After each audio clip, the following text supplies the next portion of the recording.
Kwentong Bayan. Magandang gabi mga kabayan, nariyan sa comment section ang link. Detalyadong pagpapaliwanag tungkol sa tubig ng Banahaw. Ang nagpaliwanag ay manunulat dito sa ating channel, walang iba kundi si JR. Para sa mga interesado sa bisa ng tubig ng Banahaw at para dun sa mga nakabili na, magandang mapakinggan nyo ang buong pagpapaliwanag ni JR. Yun lamang. Salamat. Ang kwentong ito ay hango sa totoong buhay. Mula ito sa isa nating kabayan na itago na lang natin sa pangalang Milencio. Taong 1979, South Cotabato. Isang mangangahoy si Milencio. Ito ang kinabubuhay nila ng kapatid na si Kuya Toring. Sila na lang ang magkasama sa buhay. Bata pa lamang ang mga ito nang abandonahin ng ina. Ni hindi naman niya nakasama ang ama. Kahit anong pilit kay Kuya Toring na magkwento patungkol dito, pilit naman itong umiiwas. Tila mas gusto na lang ng kuya na malimutan ang ama at wag nang magkaroon ng kahit anong ugnayan dito. Kuya, mamaya pala dadaanan ako dito ni Amboy. Sasamahan ko na lang siya manguha ng isda sa ilog sa kabilang burol. Alam mo na, sayang naman yung mauhuli. Kailangan nating gumawa ng daing para sa paparating na tag-ulan. Ayoko nang maulit pa yung nung isang taon. Wala tayong may ulam, puro asin lang. Wika ni Milencio. Nasa masukal na gubat nakatira sila Milencio. Doon lang sila nakapagpagawa ng bahay ng hindi pinapalis. Kaso nga lang ilang kilometro ang layo nito mula sa bayan. Ang pinakamalapit na kapitbahay nila ay sila Amboy. 30 minuto ang layo mula sa kanila. Oo, wag mo nang ipaalala sa akin ha. Mali nga ang kuya pero wag ka masyadong magpagabi sa ilog. Alam mo na, taglabong ngayon. Gumagala ang mga aswang sa gubat. Hindi bali ng konti ang huli mo kaysa ikaw naman ang madagit ng aswang. Wika ni Kuya Turing. Bukod sa pangangahoy ni Milencio, kasabay nito ang uling na ginagawa naman ni Turing. Maghapon nila itong nilalatag sa gilid ng kalsada. Madalas pa silang binabarat ng mga mamimili.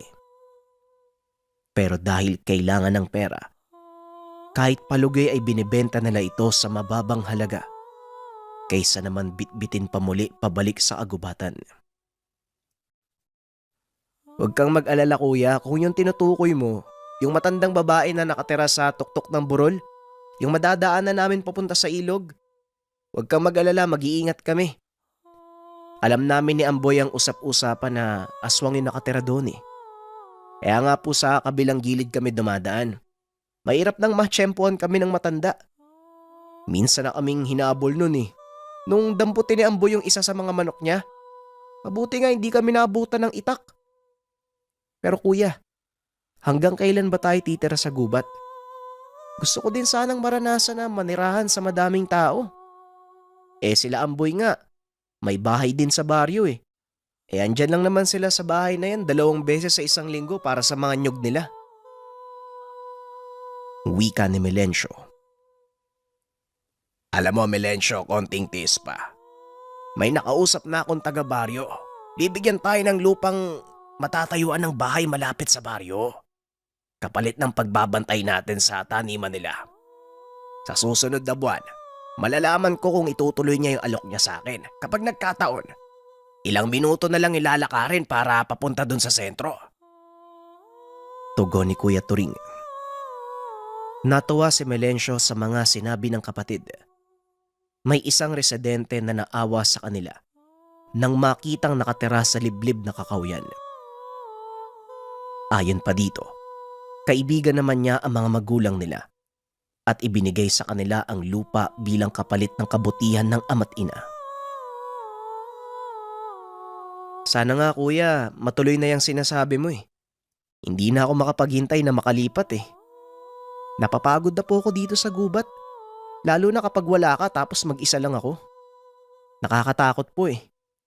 Kung ano-anong tunog yung naririnig ko, meron pang kaluskus. Kahit maisipan kong tumakbo, wala naman akong ibang pupuntahan eh. Wika ni Melencio. Dagdag pa ng binata. Nang minsang hindi makauwi si Kuya Turing, nakakita si Melencio ng napakatangkad na nilalang na may ulo ng kabayo.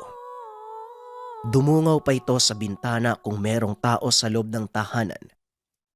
Kaya ang ginawa ni Melencio, nagtago ito sa ilalim ng katre hanggang sa umalis na ang nilalang. Tandaan mo, Melencio, tayo ang nakikitira sa gubat. Sila ang totoong nagmamay-ari ng kakawyan. Kaya nga pag-uuling, mga patay na puno, tumbang puno, yan lang ang kinukuha natin para walang magalit. Para hindi magalit yung nagbabantay sa gubat. Sa bawat punong natutumba ng bagyo o kagagawa ng mga tao man, sinisikap kong palitan ng lahat ng bagong puno. Naniniwala ako na kung alam natin kung paano alagaan ang gubat, ganon din ang ibabalik nila sa atin. Wika ni Kuya Turing. Ito ang prinsipyo ng kuya. Bagay na labis na hinahangaan ni Melencio dahil tila totoo ang sinasabi nito. Bagamat iba't ibang uri ng nilalang at elemento ang umaaligid sa kubo sa tuwing sasapit ang gabi, ni isa dito, walang nagtangka na saktan sila. Ilang sandali ang lumipas. Dumating si Amboy. Dala ang mga pamingwit at lambat sa pangingisda sa ilog. Magandang araw, Kuya Turing. Melencio, tara. Hindi ako pinayagan nila tatay na magpagabi masyado eh. May namataan daw na aswang sa baryo kagabi. Nakakatakot. Baka matsyempohan tayo sa ilog. Kaya nga nagdala ako ng lambat para mas mapabilis yung paghuli natin. Halika na? Wika ni Amboy. Turing, totoo ba yung kwento tungkol sa mga aswang? Nakita na pala nila eh. Bakit hindi pa pinatay? Di sana wala na tayong problema ngayon. Wika ni Melencio habang naglalakad papunta sa ilog. Pero umiling lang si Amboy. Ay nako, Melencio. Ewan ko kung makagalaw ka sa oras na ikaw yung makakita ng totoong aswang. Nung habulin tayo ng matanda sa buro, lalos mawala na yung kaluluwa mo sa sobrang takot eh. Paano pa kaya kapag aswang na? Kaya kung ako sa'yo, huwag ka masyadong lumalabas kapag gabi. Napakaliit pa naman ang kubo nyo. Paano kapag naamoy ka ng aswang? Wika ni Amboy. Napaisip si Melencio. Tama ang kaibigan. Paano kaya kung mapadaan malapit sa kubo ang mga aswang? Ano ang dapat gawin? Makakaligtas kaya sila? Alam mo ang pinagdarasal ko ngayon. Sana ituloy ng matanda yung pagbibigay niya sa amin ng lupa. Bibigyan daw kami ng lupang matitirikan ng bahay malapit doon sa inyo. Ang sabi ni Kuya Turing, sa susunod na buwan ipapaalam sa amin kung matutuloy. Pero sana matuloy, no? Para naman mabawasan yung takot ko. Wika ni Melencio. Alam mo, may nasabi sa akin yung lolo ko noon eh. Kapag madalas daw samahan ng engkanto ang isang tao, ang ibig sabihin nun, nakikita ka nila bilang kauri. Parang kapamilya. Kaya nga swerte kayo eh. May mga protection kayo na galing sa gubat. Siguro, kaya kahit sa tagal nyo sa gubat, hindi kayo nabibiktima ng mga aswang.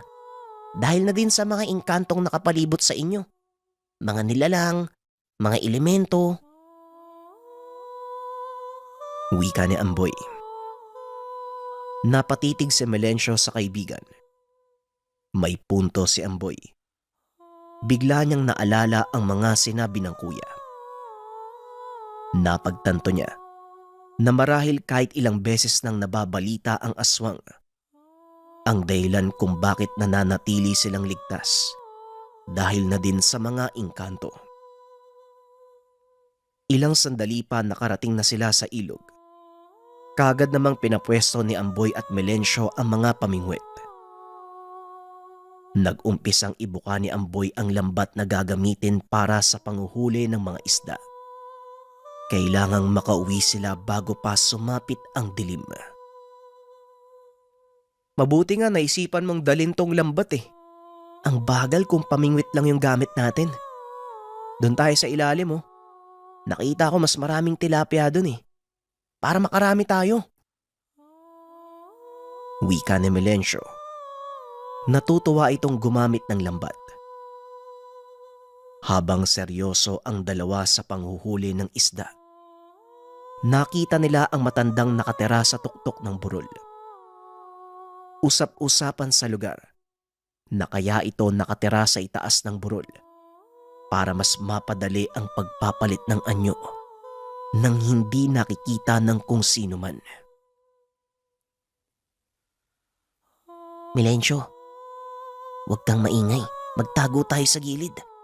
Baka makita tayo. Wika ni Amboy. Kinakabahan nito at namumutla ang itsura. Maging si Melencio, nag-aalala dahil nasa ilog pa sila. Alanganing makatakas dahil gagawa sila ng ingay sa oras na umahon. Kaya naman walang nagawa si Melencio kung hindi magtago sa naglalakihang damo sa lugar.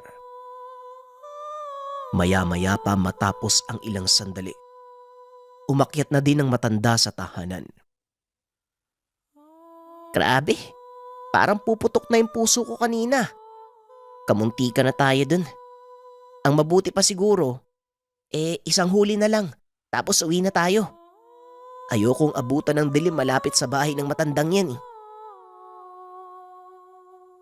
Wika ni Amboy at muling inayos ang lambat.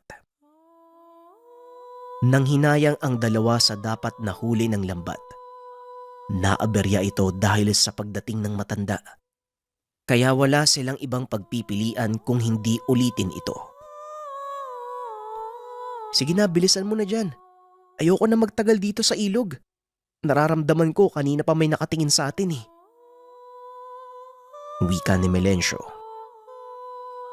Ilang sandali pa, nang mailigpit ang lahat ng mga kagamitan, nag-umpisa ng maglakad pa uwi ang dalawa. Pero mula sa mga puno ng anhaw, may lumabas na napakalaking matandang babae. Mas mataas sa kanila kahit kuba ang katawan. Melencio, ano yan? Ngayon lang ako nakakita ng ganyang kalaking matanda ah. Wika ni Amboy habang nakakapit sa balikat ni Melencio. Hindi ko alam, pero sigurado ako, delikado yan. Tugon ni Melencio. Hinatak nito si Amboy na nooy tila napako na sa kinakatayuan at hindi magawang gumalaw. Habang yung matandang babae naman ay papalapit sa kanila. Mas kinilabutan si Melencio nang ibuka ng nilalang ang malaking bibig. Akala ko sa gabi lang sumasalakay yung aswang ha. Maliwanag pa naman ha.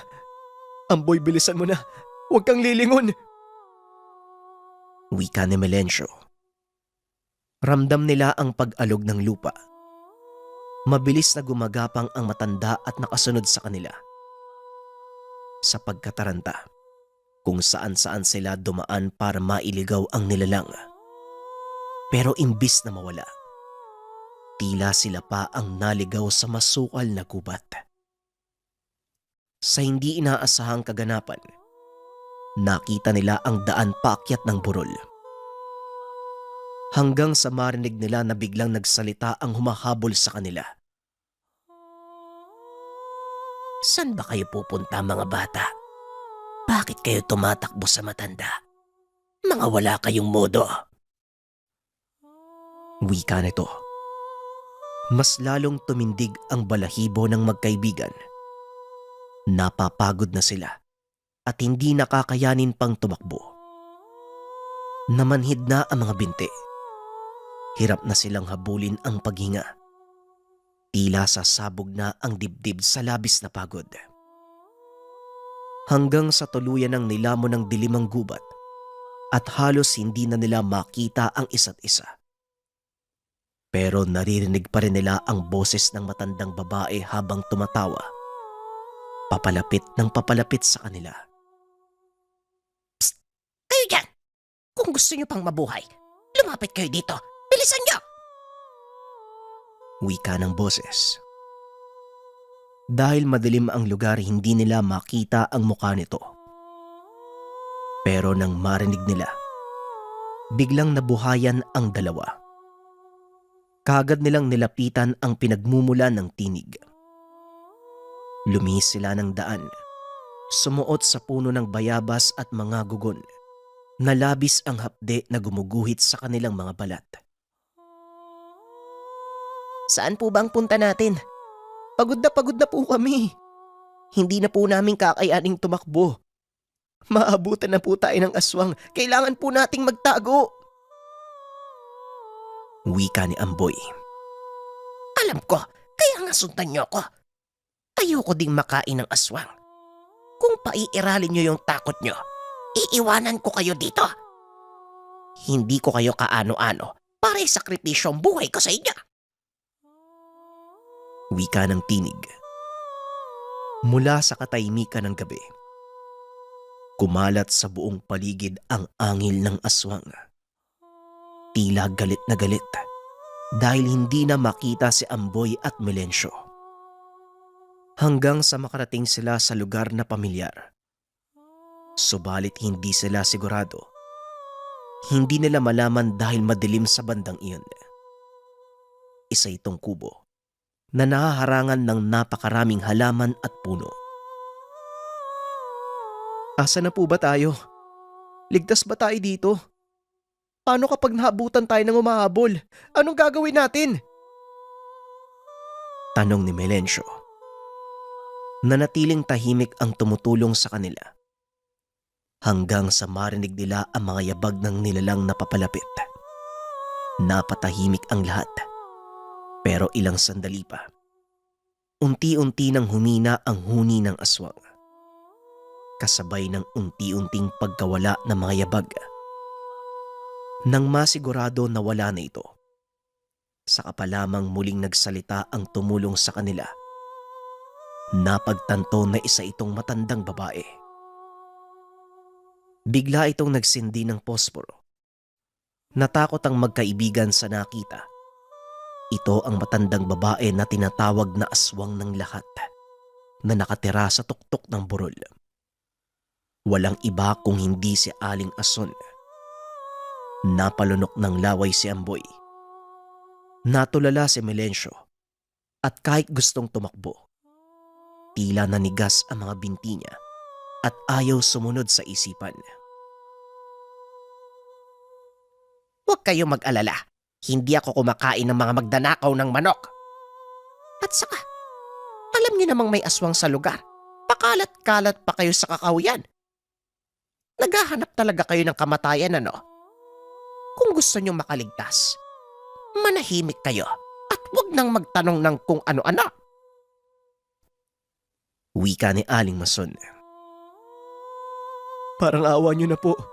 Huwag niyo po kaming sasaktan. Aksidente lang naman po yung pagkuha namin sa manok eh. Akala po kasi namin walang may-ari. Tugon ni Melencio. Patawad po. Hindi na po kami uulit. Basta wag niyo lang po kaming kakainin. Wika ni Amboy. Bakit ba kasi kayo naniniwala na aswang ako? Alam niyo, kung aswang ako, edi sana ako na yung pumatay sa inyo. Bakit pa ako magsasayang ng oras na tulungan kayo? Tapos, hahabulin din ako ng aswang. Doon pa lang pwede ko na kayong patayin. Hindi ako aswang. Wika ni Aling Ason. Makikita ang pagtataka sa mukha nito. Paano naisip ng mga tao na siya ay aswang? Kung hindi po kayo aswang, bakit po mag-isa kayo sa burol? At saka, hinabol niyo pa nga po kami ng itak nung huli nating pagkikita. Sigurado kung nahuli niyo kami, baka natadtad na kaming dalawa eh. Wika ni Amboy. Ibang usapin yon mga iho. Hahabulin ko talaga kayo ng itak. Ilang beses na ako nawawala ng manok eh. Huling-huli kayo sa akto. Kinuha niyo yung mga alaga ko. Kung hindi ako nagkakamali, kayo ang nagpapabalik-balik para nakawin ng mga manok ko. Magpasalamat nga kayo. Tinulungan ko pa kayong mailigtas ang buhay niyo sa aswang. Tugon ni Aling Ason. Subalit bago pa tuluyang magkainitan si Aling Ason at Amboy, muli nilang narinig ang nilalang. Bigla itong nagsalita. Sabi ko na nga ba, ikaw na naman ang nangialam. Pinagbigyan kita noon. Ngayon hindi na. Isasama kita sa mga batang yan. Malas mo ngayon. Wala ang bantay mo. Wika ng boses. Muling nagbalik ang takot at panginginig nila Amboy. Naroon ang nilalang. Nakasilip sa kanila. Naglalaway habang nanlilisik ang mga mata. Nakita nyo na mga bata kayo. Narinig tayo dahil ang ingay nyo. Ano pang tinutungangan nyo dyan? Kunin nyo yung itak sa dingding. Pati yung sibat kunin nyo. Huwag nyo sabihin magtatago kayo sa likod ng matanda, abay. Ang lalaki nyo, harapin nyo yung aswang. Hindi yan makakapasok sa bahay. Kaya talasan nyo ang pakiramdam nyo. Sa oras na makita nyo, huwag kayong magdadalawang isip na atakihin. Patamaan nyo sa puso. Pero huwag kayong magpapaabot sa kamay. Siguradong madudurog ang katawan nyo. O hindi kaya malalagyan kayo ng lason. Wika ni Aling Ason. Patuloy lang sa pag-ikot ang aswang sa palibot ng tahanan. Habang sila Amboy naman, natatarantang tinutusok ang sibat at itak sa dingding. Si Aling Ason ay nanonood lamang. Mahina na ang matanda. Hindi niya kayang makipaglaban sa aswang. Amboy, wag kang magbasiwas. Mamaya tamaan ako eh. Mauubos na yung dingding ng kubo, mamaya makapasok yan dito eh. Ako nang aatake. Suportahan mo lang ako. Wika ni Melencio. Muling umikot ang aswang. Mabilis na gumapang at tila pinaglalaroan ang tatlo na nasa loob ng kubo. Maya-maya pa, sa labas ng bintana, bigla silang nakakita ng nilalang. Ito yung kaparehong nilalang na nakita ni Melencio na sumilip sa bintana. Ang wangis ay sa kabayo. Kasabay nito, nakita niya ang nilalang. Buong puwersa niyang tinusok ng sibat. Umangil ito ng napakalakas. Patay tayo dyan. Mukhang mas ginalit mo yata, Melencio eh. Wika ni Amboy. Subalit kagad itong napatahimik. Muli niyang tinignan ng tikbalang. Nakita niyang nasa likuran ito ng aswang. Bigla nitong hinawakan ang malaking aswang habang nakasilip sa bintana ng kubo. Nakita niya ang hudyat ng tikbalang na suguring ito. Buong lakas ay tinarak ni Melencio ang sibat sa puso. Nangisay ang nilalang sa harapan nila. Maya-maya pa, hindi na ito gumagalaw. Binawian na ng buhay. Nang mamatay ang aswang, muling nilingon ni Melencio yung tikbalang. Dahan-dahan itong naglaho sa dilim. Ang galing ng ginawa mo, Melencio ah. Paano mo napatamaan yung aswang? Nakita ko biglang nanigas yung matanda bago mo saksakin eh. Huwag mo sabihin, meron ka ding ano ha? Yung mga dasal ba yun? Tanong ni Amboy. Hindi na ito pinansin pa ni Melencio. Napagtanto niya na siya lamang ang nakakita sa tikbalang. Maswerte kang bata ka. Isa ka sa napili ng kagubatan upang bigyan ng gabay. Ang nakita mo kanina, siya ang namamahala dito sa gubat. Pinoprotektahan niya ang lahat ng narito. Muling wika ni Aling Ason. Naalala ni Melencio ang pangaral sa kanya at turo kung paanong magpakita ng malasakit sa kalikasan. Kaya naman bumalik din ito sa kanya. Bago kayo umalis, siguraduhin niyong nasunog niyo yung katawan ng aswang. Mahirap na, baka mabuhay uli yan. Uubusin kayo niyan. Kagad itong sinunod ng magkaibigan. Pagkatapos ay nagpasalamat sila kay Aling Ason at umuwi na ng tahanan.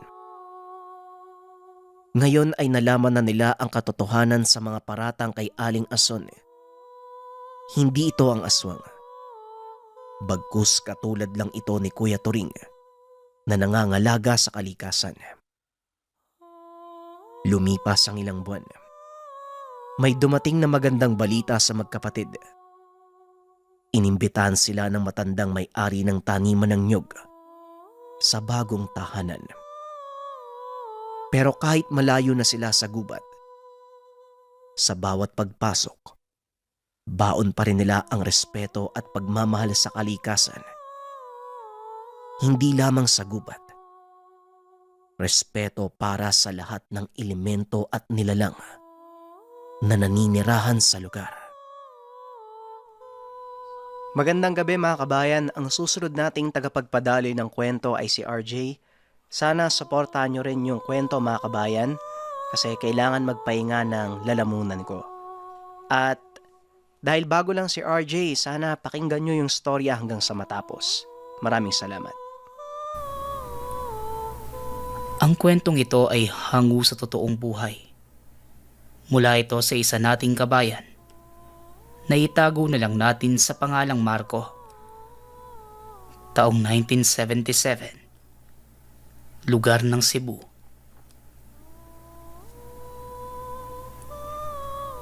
Hay nako, ano ba tong mga tinda mong gulay, Veronica? Lanta na oh. Mukhang wala ng sustansya eh. Baka naman sumakit pa ang tiyan ng mga bibili niyan. Hay nako, ang mabuti pa mga suke, dito na lang kayo bumili sa akin. Sariwa na, matataba pa. Wika ni Rosa. Nais nitong iparinig sa mga tao sa palengke na pangit ang gulay ng kapwa tinderang si Veronica. Bagamat hindi naman talaga lanta ang mga paninda ng dalaga, pilit itong sinisira ng kakumpetensya. Ano bang problema mo sa akin, Rosa? Tahimik ako nagtitinda dito eh. Bakit ba ang init na mata mo sa akin? Paano lanta eh? Kakaani ko lang yan sa taniman ko. Huwag mo naman siraan ang mga paninda ko para lang dumami ang benta mo. Lumabang ka naman ng patas. Tugon ni Veronica. Sa araw-araw na pagtitinda, hindi na naubusan ng paninira si Rosa sa kanya. Halos lahat na ng kapwa tindera galit din sa dalaga. Bukod kay Veronica, sinisiraan ito ang lahat ng nagtitindang hindi niya makasundo, lalo na kapag humihingi ng pabor at hindi na pagbibigyan. Ang mabuti pa, Rosa, itigo mo na lang yung bibig mo. Sino pong maniniwala sa mga kasinungalingan mo? Yan yatang mata mo ang nabubulok eh. Lahat na lang ng paninda dito. Baka naman kapag nananalamin ka, bulok na din ang nakikita mo. Sa araw-araw na ginawa ng Diyos, imbes na paninda mo ang tupagin mo puro ka paninira. Wika ni Marco, anak ng may-ari ng tindahan ng karne sa tapat ng gulayan nila Rosa at Veronica. Malapit na kaibigan nito ni Veronica. Simula mag-umpisang magtinda ang dalaga sa palengke 2 taon na ang nakakaraan. Mas matagal na itong nagtitinda doon kumpara kay Rosa, na 3 buwan pa lamang sa lugar. Andiyan na naman yung asungot na tagapagtanggol mo. Ewan ko sa inyo. Tugon ni Rosa. Natameme naman ang dalaga. Pinagtitinginan na siya ng mga tao dahil sa pamamahiya ni Marco. Huwag mo na pansinin yung katabi mo, Veronica. Kaya nga konti lang ang bumibili sa kanya eh. Dahil dyan sa ugali niya. Ewan ko ba? Bakit kaya may pinanganak na inggitera sa mundo? Hindi na lang matuwa sa pag-angat ng kapwa eh. Hihilahin pa talaga pababa. Siya nga pala, Veronica. Naitabi ko na yung binilin mong buto-buto ng baka. Daanan mo na lang sa pwesto ko mamaya bago ko umuwi ha. Dagdag ni Marco. Likas na mabait ang binata sa mga kasamahan sa palengke. Lalo na kay Veronica dahil malaki ang naging tulong nito sa kanya. Noong dinapuan siya ng malubhang karamdaman. Ikaw naman? Parang sobra naman yata yung sinabi mo kay Rosa. Napahihiya tuloy yung tao.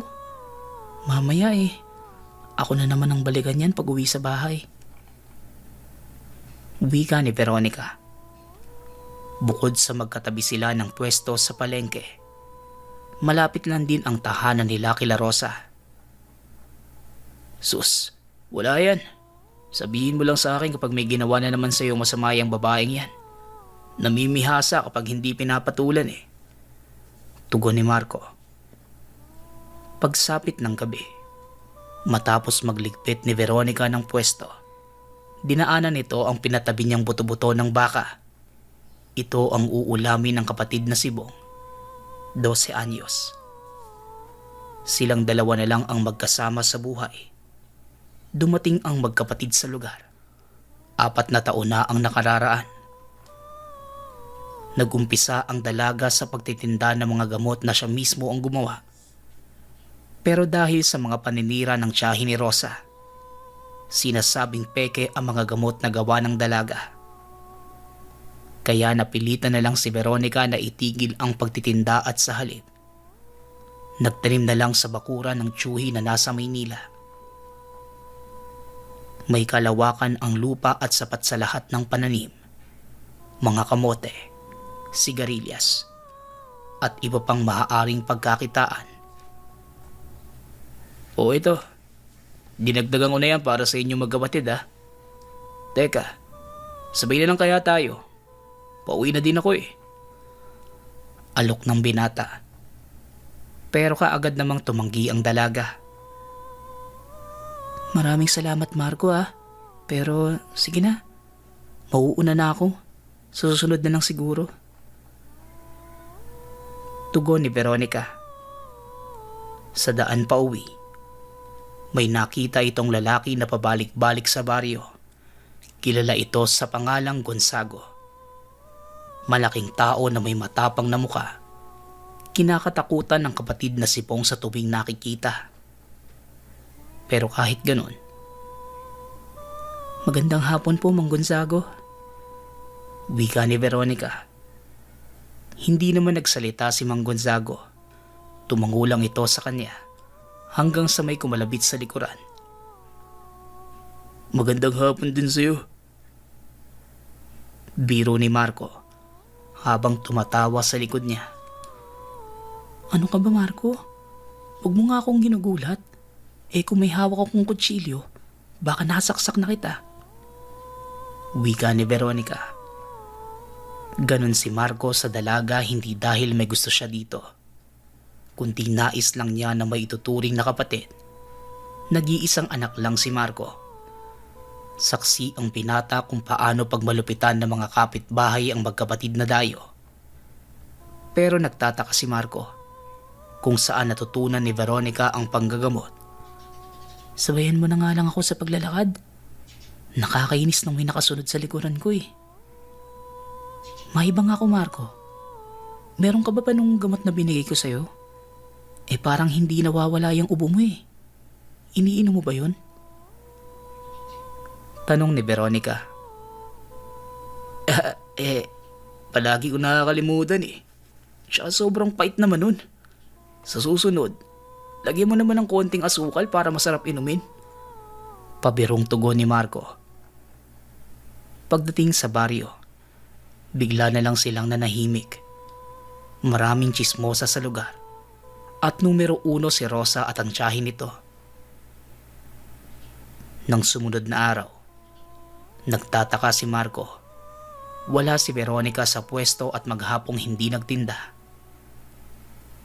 Teka, Arnel, napansin mo ba si Veronica? Alam mo ba kung bakit hindi siya nagtinda? Tanong ni Marco. Hindi ko din alam eh. Inaantay ko nga. Bibili sana ako ng gamot para sa rayuman ni tatay. Pero wala pala siya dito. Ang mabuti pa, tignan mo na lang sa bahay nila. Baka nagka-problema lang eh. Tugon ng kaibigang si Arnel. Napaisip na lang si Marco. Marahan niyang tinignan ang tindahan ni Veronica, pati ang tindahan nila Rosa. Gusto niya sanang magtanong kung nakita ba nito si Veronica. Pero nagpasya si Marco na puntahan na lang ang tahanan nito kesa kausapin si Rosa. Pag-uwi ni Marco, naabutan niya si Veronica. Nag-aayos ng pananim na tila dinaanan ng malakas na bagyo. Anong nangyari dito? Bakit nasira na yung gulayan mo? Tanong ni Marco. Hindi ko din alam eh. Maayos pa naman to kagabi. Pero pagising ko ngayong umaga, ganito na. Kaya nga pinipili ko yung mga pwede pang mapakinabangan para maluto. Hindi ko na nga alam ang gagawin eh. Kailangan ko magbayad ng upa sa pwesto. Pero mukhang isusuko ko na lang eh. Wala akong mailagay na paninda. Nadaanan yata ng ligaw na hayop kaya nagkaganito. Tugon ni Veronica. Alam mo, duda ako sa ligaw na hayop eh. Mukhang sinadyang punutin ng mga pananim mo eh. Tsaka walang hayop na nagdadala ng itak para putulin ng mga sigarilyas. Ito, tignan mo. May mga bakas pa ng patalim. Alam mo, ang mabuti pa, ipaalam natin to sa kapitan. Para naman maaksyonan ka agad. Mga walang magawang matino sa buhay. Ay nako, kung marunong lang ako mangkulam eh. Kinulam ko na yung mga yan. Wika ni Marco. Galit na galit ang binata sa pangsasabutahe ng gulayan ni Veronica. Pero may hinala na siya sa may gawa nito. Naku Marco, huwag mo nang hilingin. Hindi maganda na nag-iisip ka ng masama sa kapwa mo. Tsaka ba't mo naman kukulamin? Ano nang pinagkaibob sa kanya? Hayaan mo na lang na karma ang maningil sa kanila. Sige na Marco, umuwi ka na sa inyo. Ako nang bahala dito sa amin. Wika ni Veronica. Nang makauwi si Marco sa tahanan, kagad itong nag-isip ng paraan para matulungan ang magkapatid. Kilala niya si Veronica. Hindi ito basta tatanggap ng tulong na para silang nililimusan. Matagal niya na itong sinubukan. Pero sa huli, nag-away lang silang dalawa. Kinagabihan, matapos ang hapunan na isipan ni Marco na maglakad sa lugar. Habang naglalakad at nag-iisip, hindi niya sinasadyang mapadaan sa tahanan ni Veronica. Alam niyang tulog na ang mga ito dahil nakapatay na ang ilaw. Hanggang sa napatingin siya sa bakuran, napansin ni Marco na may tao sa gulayan na kakaayos lang ni Veronica. Marahan siyang lumapit kaya hindi siya napansin ng dalawang tao. Rosa? Aling Purita? Kayong dalawa ang naninira sa pananim ni Veronica? Mga wala kayong puso. Sa tingin niyo ba hindi ito makakarating sa kapitan? Ipapaalam ko sa buong baryo ang ginagawa niyo. Sana talaga eh, karmahin kayo sa ginagawa niyo sa magkapatid. Wika ni Marco.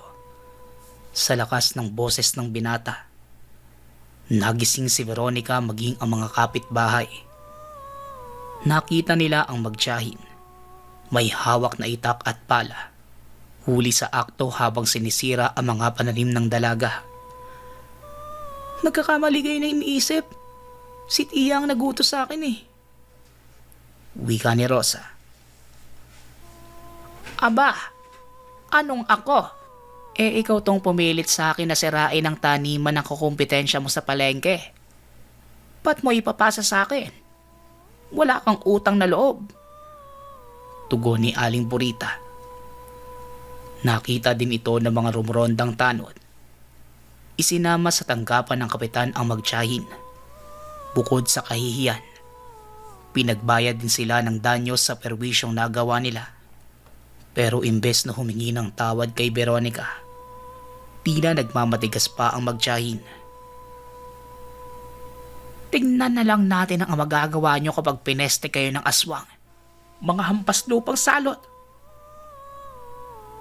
Wika ni Aling Purita. Mawalang galang na ho, Aling Purita. Pero ano po ba yung pinagbabanta nyo tungkol sa aswang? Ipapaaswang nyo si Veronica? Bukod pala sa masama ang ugali nyo may lahi pa kayong aswang. Tugon ni Marco. Dahil sa sinabi ng binata, napuno ng bulungan ang lugar. Lalong nasira ang imahe at pangalan ng pamilya ni Aling Purita. Nabansagan sila noon na pamilya ng aswang. Dahil sa labis na kahihiyan, iniwan ito ng asawa at umuwi sa probinsya kasama ang isang anak. Ang magtiyahin na lang ang natira sa tahanan. Ikaw talaga, Marco. Tingnan mo ang nangyayari sa kanila, oh. Nagkawatak-watak na yung pamilya. Hindi mo kasi mapigilan yung bunganga mo, eh. Wika ni Veronica. Ano ka ba? Tama lang ang nangyari sa kanila. Masyado kong mabait, eh. Kaya ako ang magiging demonyo para sa'yo. Gusto kong malaman nila na hindi libre ang pang-aalipusta sa kapwa. Dapat nilang malaman na mahal ang bayad nun. Tugon ni Marco.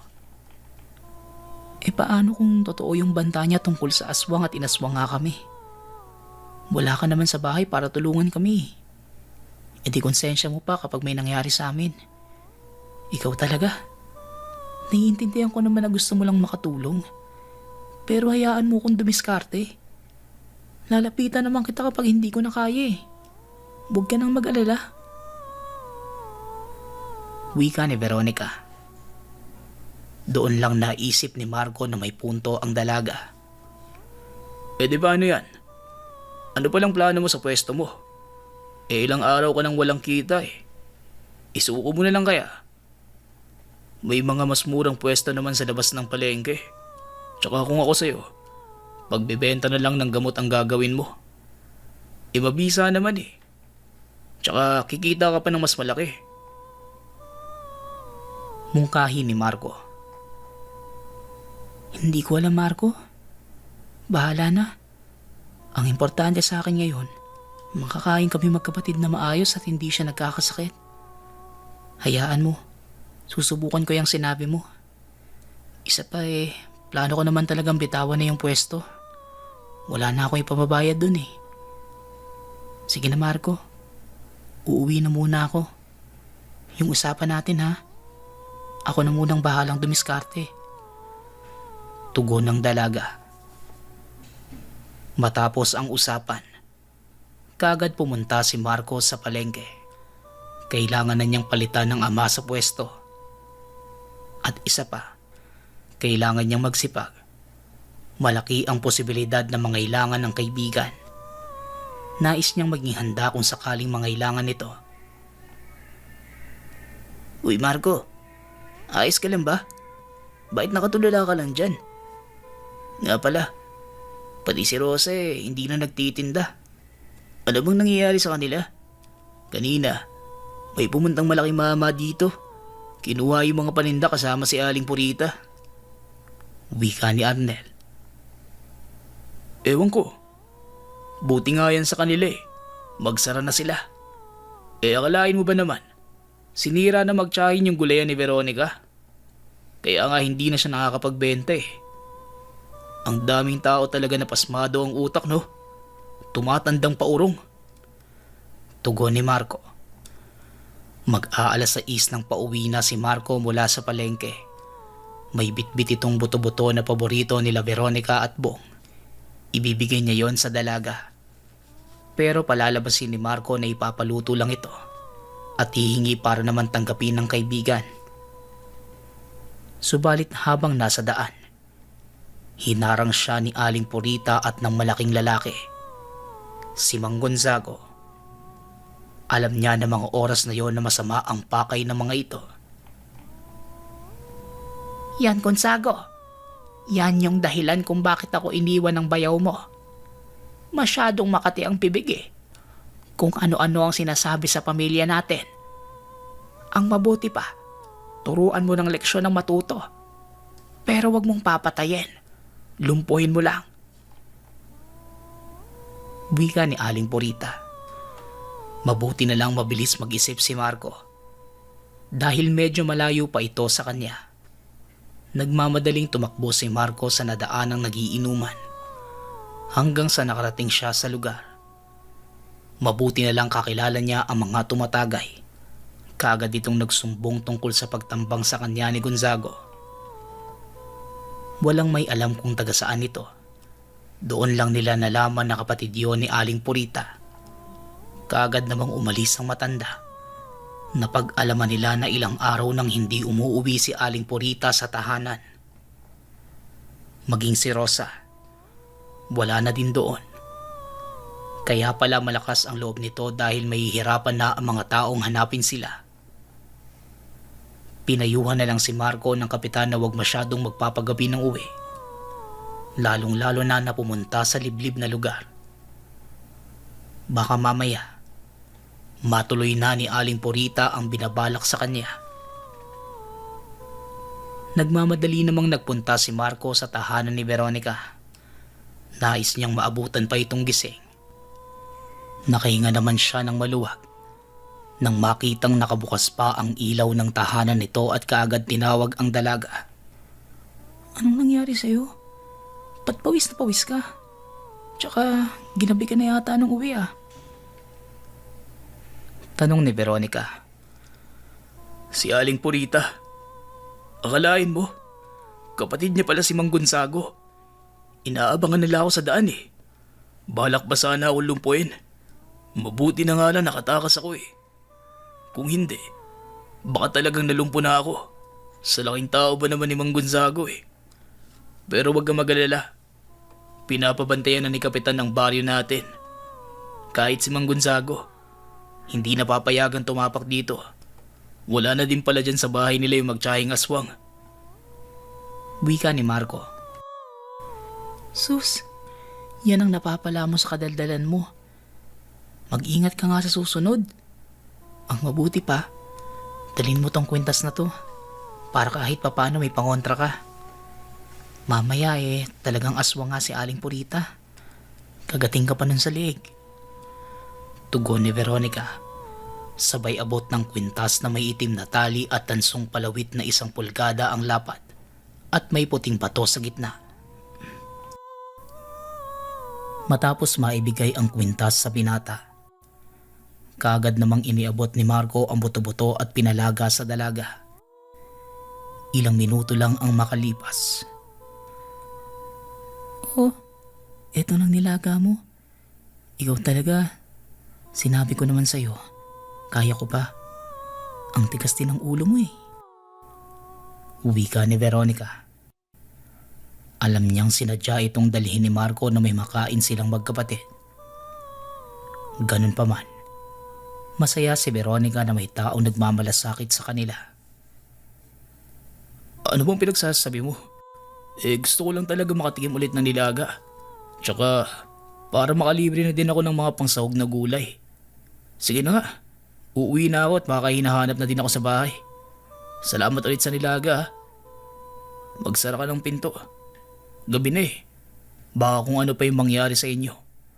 Pero ang kinakabahala ko, si Mang Gonzago. Nakakatakot yung lalaking yun eh. Parang laging handang pumatay ng tao. Kaya kung sakaling makita mo, umiwas ka na kagad ah. Malamang pati ikaw balak saktan ni Aling Purita.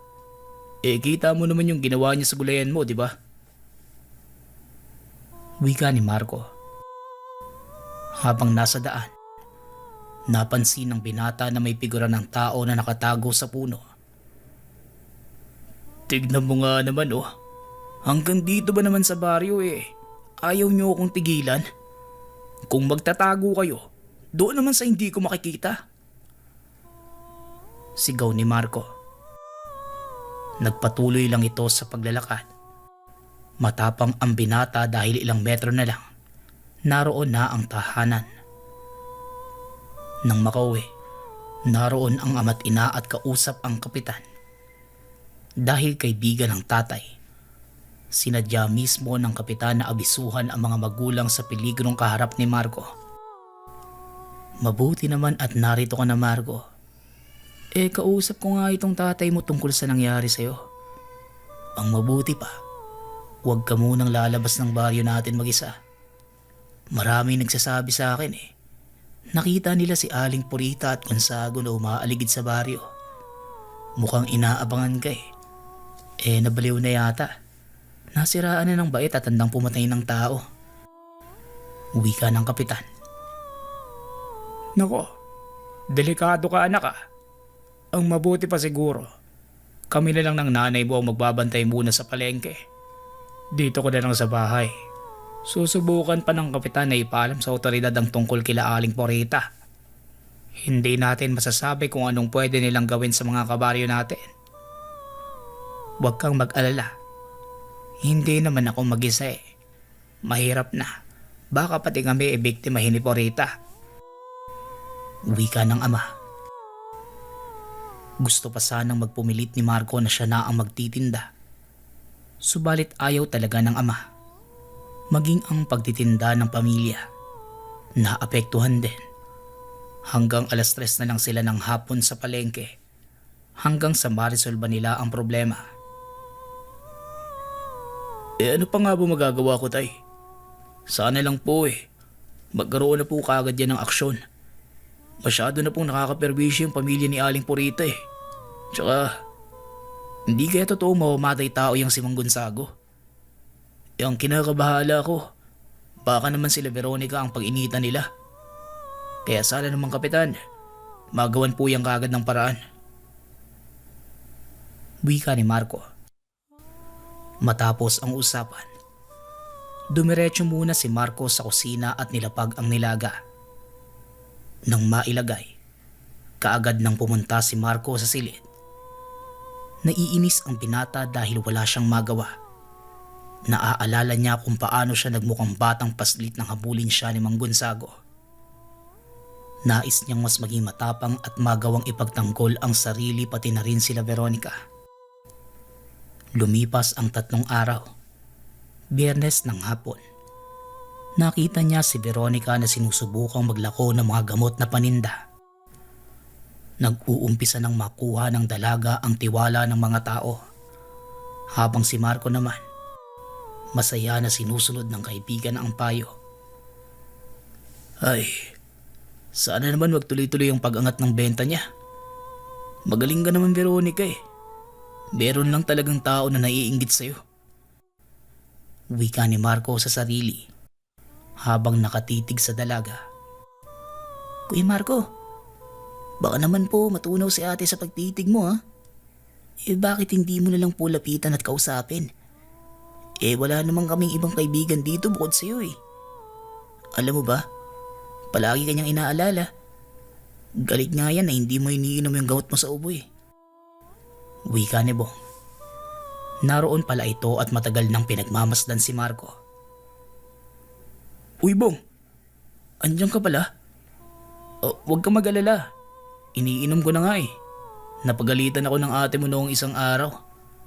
Siya nga pala Bong, dahil makakalimutin niyang ate mo sa pagsara ng bintana at pinto. Ikaw na ang magkusa Malinaw ba? Huwag mong hayaan na nakabukas ang pinto niyo kapag tumidilim Lalo na't nasa paligid lang si Mang Gonzago. Bili ni Marco. Magkasama nilang inantay si Veronica sa bakuran. Maraming kwento si Bong ng mga bagay na hindi inaakala ni Marco. Labis itong natuwa sa mga nalaman. Masaya si Marco na palagi siyang inaalala ni Veronica. Lalo pa nung nalaman itong hinabol siya ni Mang Gonzago. Hindi lang pinapahalata ng dalaga.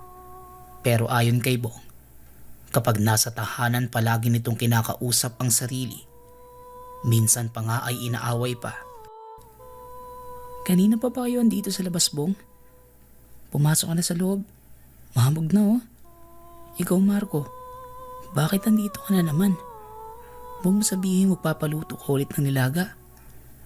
Umuwi ka ni Veronica. Hindi naman. Alam mo namang hindi ako nagtitinda ngayon eh. Kamusta ang mga gamot mo? Mukhang malakas ang bentahan ah. Tugon ni Marco. Inimbitahan ni Veronica si Marco sa loob ng tahanan. Ayon sa dalaga, dahil malakas ang kita ipagluluto niya si Marco ng masarap na pansit. Bandang alas 8 na nakapag-umpisang magluto si Veronica. Habang si Marco naman, nasa labas ng tahanan, nagsisibak ng kahoy na panggatong sa niluluto. Nang makakita ito ng aninong dumaan sa likod niya. Bong, ikaw ba yun? Tanong ni Marco. Kaagad namang tumugon ang bata na nasa loob siya. Maging si Veronica. Natanong din ng binata. Paano naman ako dadaan dyan? Ikita mo namang abala ako sa pagluluto. Ayos ka lang ba? Tugon ni Veronica. Nagtataka si Marco. Sigurado siyang may naglakad sa likuran niya. Nagpatuloy lang ito sa pagsibak ng kahoy at maya-maya pa, muling may dumaan sa likuran. Teka, kanina pa to ah. Pinaglalaroan niyo ba ako? Teka lang ah. Wika ni Marco. Sinubukan ng binata na umikot sa likod bahay. Marahan niyang sinilip kung naroon ba ang kanina pang dumadaan sa likod niya. Iniisip ng binata na baka may nagbibiro lang sa kanya. Subalit wala namang tao sa likod bahay, kaya napakamot na lang sa ulo si Marco. Nang makabalik kung saan nagsisibak ng kahoy, napatingala siya na may makitang anino sa lupa. Buong akala niya, ibon lang ang naroon. Pero hindi ibon ang nakita ni Marco, kundi malaking nilalang. Nasa bumungan mismo nila Veronica. Anong? Veronica, isarado mo yung pinto sa kusina. Ikaw naman, Bong, isara mo yung mga bintana. Sigaw ni Marco. Patakbo itong pumasok ng tahanan at iniwan ang mga panggatong. Teka nga, ayos ka lang ba? Ano ba nangyayari sa'yo? Tanong ni Veronica. May aswang sa taas ng bahay niyo. Akala ko nga binibiro lang ako eh. Kanina pa may dumadaan sa likuran ko. Pero nung tignan ko sa itaas, nakita ako yung malaking aswang. Nakatitig sa akin ng masama eh. Mukhang totoo yung sinasabi ni Aling Purita. Kung nandito lang sana sila tatay, alam nila kung paano itatabo yan. Dito lang tayo sa loob. Huwag kayong mag-alala. Hindi naman yata tayo niyan papasukin eh. Asa na ba yung itak nyo? Tugon ni Marco. Halata sa binata ang panginginig sa takot dahil sa nakita. Samantalang si Veronica naman, nanatiling tahimik at kalmado. O ito, uminom ka muna ng tubig. Para ka namang aatakihin sa puso eh. Sigurado ko bang aswang yung nakita mo? Baka mamaya, namamalikmata ka lang. Ano namang gagawin ng aswang dito? Tanong ni Veronica. Kinukumbinsi nito si Marco na huminahon.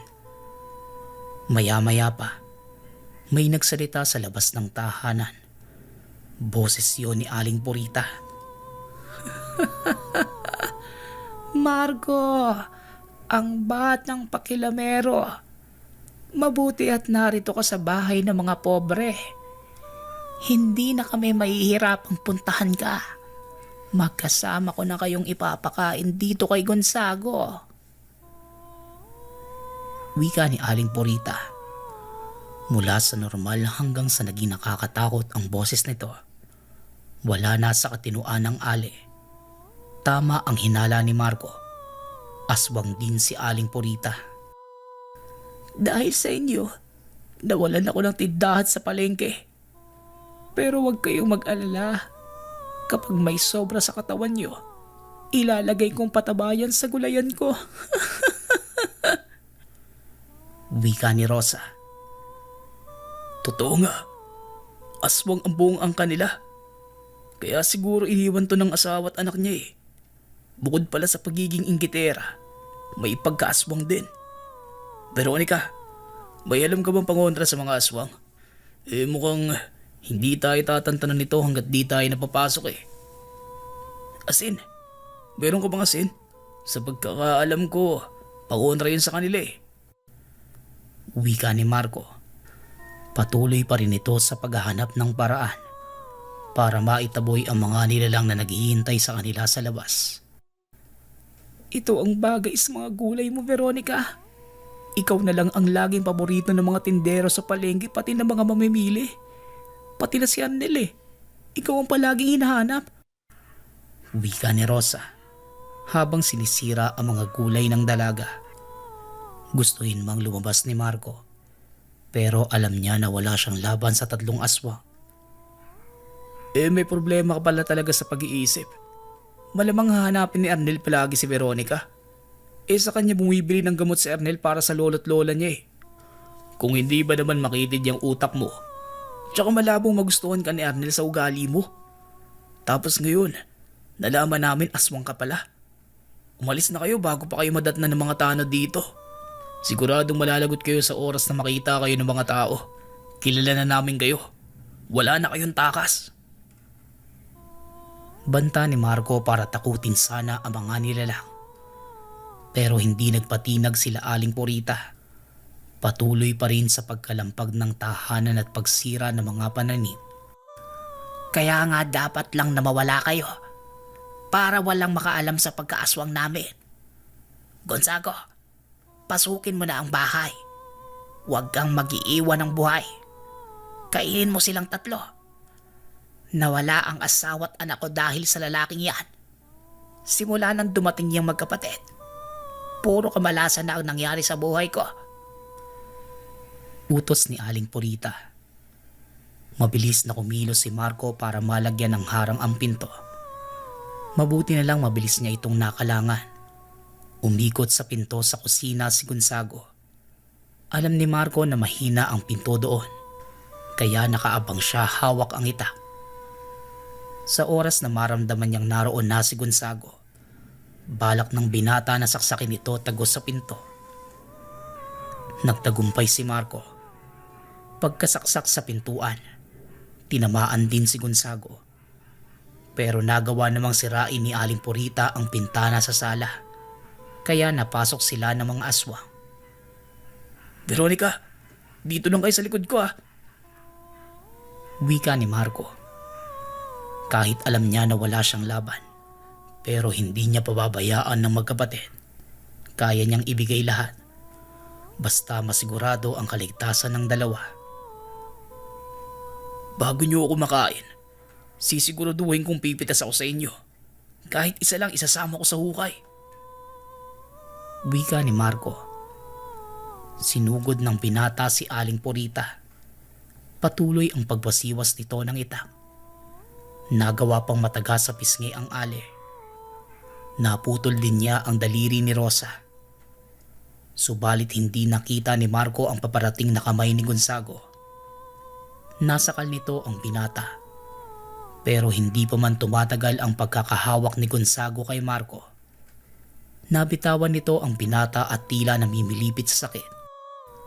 Anong ginagawa mo sa kapatid ko, Marco? Tanong ni Aling Purita. Nagtataka ang ale kung paano yun nagawa ni Marco. Hanggang sa naalala ng binata yung kwintas na bigay sa kanya ni Veronica. Meron itong kakayahang kontrahin ng aswang. Bagay lang yan sa kanya. Bakulaw na aswang. Ano? Susubukan mo sumugod, tanda? Puro ka lang pala pagbabantay. Hamon ni Marco. Pero makikita sa mukha ni Aling Purita ang pagdadalawang isip. Natatakot itong mangyari sa kanya ang nangyari sa kapatid. Tiya, kung magkasabay nating sugurin si Marco, sigurado hindi na tayo masasaktan. Mungkahi ni Rosa. Sabay na sumugod ang mga aswang. Hindi na malaman ni Marco ang gagawin, kaya napapikit na lang ito. Walang ano-ano eh. Biglang nakarinig ng pagpagsak si Marco. Nang idilat niya ang mga mata, nakita niya si Mang Gonzago. Nakahandusay habang nakatirik ang mga mata. Marami ding tumubong mga bukol sa katawan nito. Teka, hindi na ako may gawa niyan ha. Maniwala kayo. Kasalanan niya yan eh. Wika ni Marco. Walang kaalam-alam si Marco. Habang nasa likod niya si Veronica, nagpapakawala ng mga orasyong sumpa ang dalaga. Direkta itong tumatama sa mga aswang na naging dahilan ng pagkamatay ni Mang Gonzago. Hindi! Halimaw ka! Sino ka ba talagang babae ka? Wika ni Aling Purita. Maraming beses ko nang pinalampas ang mga masasamang gawain niyo. Hindi ko nga kayo pinatulan kahit kabuhayan na namin ang sinalantan niyo eh. Pero Aling Purita, kalabisan na po yata ang ginagawa niyo ngayon. Wala akong pakialam kung aswang kayo. Pero kung mga mahal ko sa buhay ang kakantiin niyo, hindi niyo talaga magugustuhan ng ganti ko. Tugon ni Veronica. Sa kumpas ng kamay ng dalaga, biglang nabali ang isang braso ni Aling Purita. Sumubok pang sumugod ni Rosa, pero bigla namang nabali ang kaliwang binti nito. Masalimo ka pa sa amin, Veronica. Ano bang ginagawa mo? Itigil mo to. Wika ni Rosa. Subalit tila walang naririnig si Veronica. Pinandidilatan lamang sila ng mata habang isa-isang binabali ang mga buto sa mga binti at kamay. Sige pa, subigaw pa kayo. Magmakaawa pa kayo.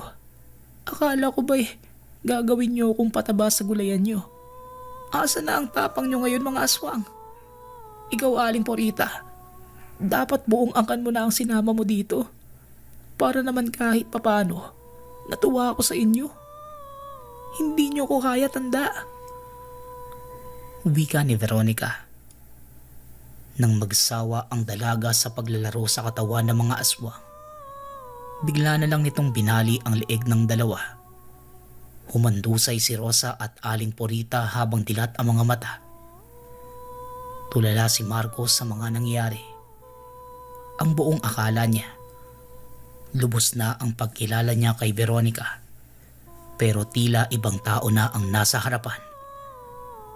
Kuya Marco, kabilang kami sa angkan ng mga mangkukulam. Ngayong alam mo na po, iiwasan mo din po ba kami? Tanong ni Bong. Huwag kang mag-alala, Marco. Kahit naman iwasan mo kami at kamuhian, hindi ka namin sasaktan. Malaya kang makakalis dito. Sana lang huwag mong ipagkakalat ang mga nalaman mo ha. Wika ni Veronica. Bagamat nanghihina na sa mga nangyari, bukod pa ang nakakagulat na nalaman, alam niya na hindi masama ang magkapatid. Ang drama niyo namang dalawa. Ano bang pinagsasabi niyo? Ang mabuti pa, tulungan niyo na lang ako dito sa mga katawan ng aswang. Mukhang sila ang magiging pataba sa gulayan mo ha. Pero teka, baka naman maging aswang ako kapag kinain ko yung gulay sa pinaglibingan nila. Biro ni Marco para mapagaan ang paligid. Natuwa naman ang magkapatid. Buong akala nila kakatakutan sila na nag-iisang kaibigan sa baryo. Imbis na matakot si Marco, naging masaya pa ito sa nangyari. Hindi na niya kailangan alalahanin pa si Veronica. Aba malay ko, mangkukulam ako at hindi aswang. Kung gusto mo, subukan mo para malaman natin. Tugon ni Veronica. Simula ng araw na yon, naging mas malapit pa sila Marco at Veronica. Walang alam ang mga tao sa baryo na may 3 aswang na namatay sa lugar nila. Matapos ang insidente, bumalik sa dating regular na gawain ng magkaibigan. Ngayon nagagawa ng bumalik ni Marco sa pagtitinda at si Veronica naman. Unti-unting naging sikat na manggagamot dahil sa kanyang mabibisang gamot na paninda. gamot na may halong orasyon ng mangkukulam.